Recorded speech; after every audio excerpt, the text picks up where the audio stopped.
Byron, who worked very hard to help us to end the death penalty in New Jersey, and I just want to say that is generosity. So I've been traveling a lot lately. I've been to 6 states in the last 5 weeks, and everywhere I go, everyone wants to know the same thing. How did New Jersey do it? Well, New Jersey basically did it because thousands of New Jerseyans spoke together in one voice. This was truly the definition of a grassroots movement. The voices included victims' family members who shared with others the worst thing that ever happened to them in order to make New Jersey a better place.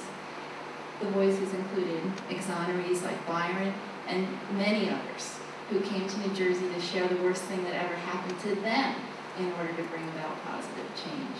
The voices included Republicans and Democrats and independents.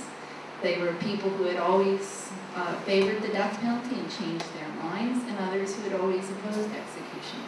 They were activists and clergy. I'm not kidding. This was truly the definition of a grassroots movement. Because we didn't expect people to change their minds on whether the death penalty is morally right or wrong.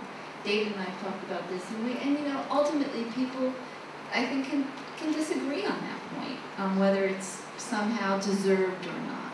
And you can certainly talk about contract killers. You could talk about, you know, lots of cases of brutal, horrible crimes, in which, you know, you get this gut feeling that somehow the person deserves to die.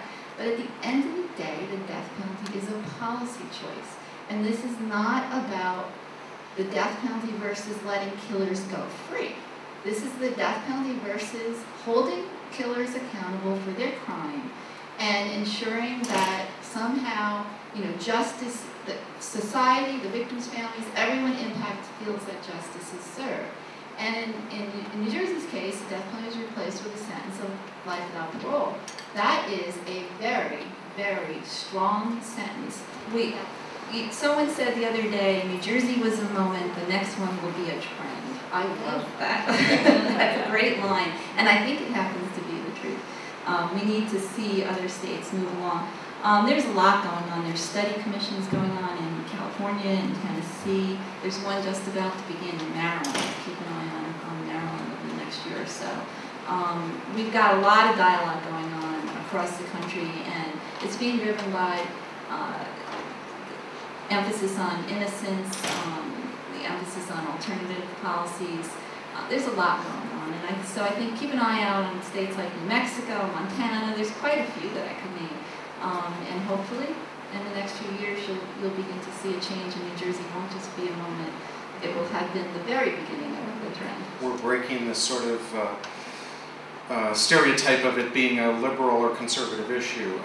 The Montana State Senate passed an abolition bill last year, and it got killed in committee, probably because the governor doesn't want it to get to the floor and be passed. Nebraska is at a moment where they've passed a moratorium in the past. It was vetoed by the governor.